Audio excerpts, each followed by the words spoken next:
और शुरुआत करेंगे बड़ी खबर के साथ। खबर ये है कि ईरान पर हमलों को लेकर के रडार सिस्टम और ड्रोन कंट्रोल सेंटर पर अटैक किया गया है। ये सेंटकॉम की तरफ से जानकारी दी गई है। अब ईरान पर हमलों को लेकर के क्या कह रहा है सेंटकॉम, एक बार फिर से मैं आपको बताती हूँ। सेंटकॉम ये कह रहा है कि रडार सिस्टम और ड्रोन कंट्रोल सेंटर पर अटैक किया गया है और ये गोरोक कोस्टल बेल्ट और केश्म द्वीप पर अटैक किया गया है, ये उनकी तरफ से बताया गया है। ईरान की समुद्री निगरानी व्यवस्था पर अटैक किया गया है, ये सेंटकॉम का कहना है। तो ये अभी भी जब युद्ध विराम चल रहा है, ऐसे में कुछ वक्त से हमले भी लगातार हो रहे हैं। 5 दिन से लगातार हमले किए जा रहे हैं। कभी अमेरिका की तरफ से किए जा रहे हैं, कभी ईरान की तरफ से पलटवार किया जा रहा है, ये कह करके कि वो बदले की कार्रवाई कर रहे हैं। सेंटकॉम ने ये कह दिया है कि रडार सिस्टम और ड्रोन कंट्रोल सेंटर पर अटैक हुआ है और ये गोरोक कोस्टल बेल्ट और केश्म द्वीप पर अटैक हुआ है। सेंटकॉम ने यह भी कहा कि ईरान की समुद्री निगरानी व्यवस्था पर यह अटैक है।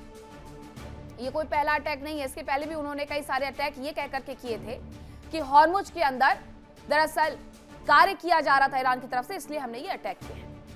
वही खबर यह है कि ईरान की IRGC तेहरान में जनरल वाहिद हाकान की मौत हो गई है। IRGC से जुड़े हुए थे जनरल वाहिद हाकान, जिनकी मौत हो गई है।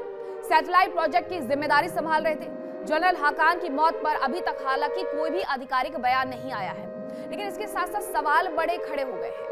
सवाल ये खड़े हो गए हैं कि क्या अमेरिका और इजराइल ने युद्ध विराम के बीच में ये टारगेट किलिंग करवाई है। हालांकि इसकी जिम्मेदारी अभी तक किसी की तरफ से नहीं ली गई है, लेकिन तेहरान में IRGC जनरल वाहिद हकान का जाना तेहरान के लिए एक बड़ी मुसीबत भी है और बड़ा सबब भी है। जब पूरा देश युद्ध की आग में जल रहा है, युद्ध में झुलसा हुआ नजर आता है, ऐसे में एक जनरल बिना युद्ध लड़े ही ढेर हो गए। तो क्या किसी ने टारगेट किलिंग की है? क्या अमेरिका और इजराइल, जो कल तक ये कहता था कि उसके पास हर एक छोटी जानकारी है जो कि उससे CIA और मोसाद के एजेंट्स पहुंचाते हैं, तो क्या उन्होंने ये काम तमाम कर दिया है? ये जनरल वाहिद हकान हैं कौन, क्या कर रहे थे, वो मैं आपको बताऊं। ये सैटेलाइट प्रोजेक्ट की जिम्मेदारी संभाल रहे थे। हालांकि अभी तक इनकी मौत पर कोई आधिकारिक बयान ना तो ईरान की तरफ से जारी किया गया और ना ही अमेरिका और इजराइल की तरफ से जारी किया गया है। दूसरी तरफ सेंटकॉम ने बताया है कि किस तरीके से उसने और हमले किए हैं।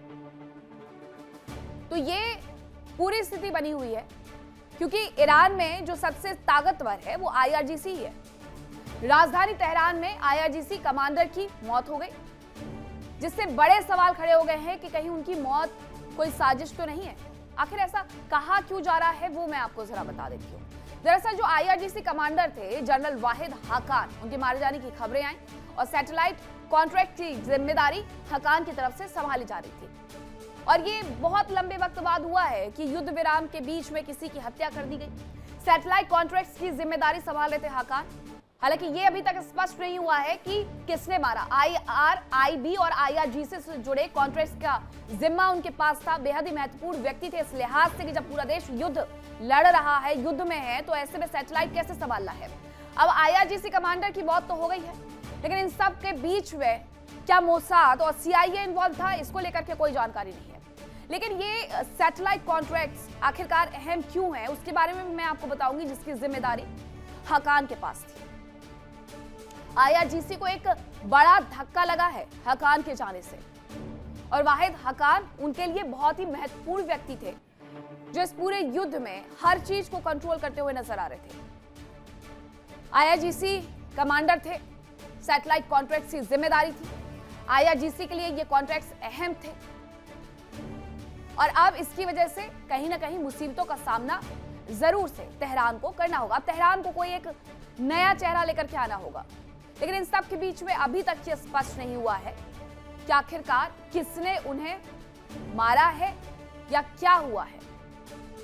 अगर ये थोड़ा सा स्पष्ट होता तो शायद समझा जा सकता था कि हुआ क्या है, लेकिन ये जो कॉन्ट्रैक्ट्स IRGC के लिए अहम थे वो क्यों थे, उसके बारे में मैं आपको बताती हूँ। IRGC के लिए सैटेलाइट कम्युनिकेशन अहम है, सैटेलाइट सेवाएं और तकनीक हासिल करना भी अहम है और इस युद्ध काल में तो सबसे ज्यादा अहम है। IRGC की जो खुफिया और सेंसरशिप ढांचे के लिए इसे जरूरी माना गया। आधुनिक तकनीक के लिए चीन और रूस पर यह निर्भर है। अब आपको यह भी बताती हूं कि IRGC क्या है। IRGC ईरान की सबसे ताकतवर सशस्त्र सेना है और सीधे सुप्रीम लीडर के प्रति जवाबदेह भी होती है। IRGC का गठन 1979 इस्लामिक क्रांति के बाद ही हुआ। अब ये ईरान की सबसे ताकतवर सशस्त्र सेना बन चुकी है। तो उसके बारे में एक बार फिर से जान लेते हैं।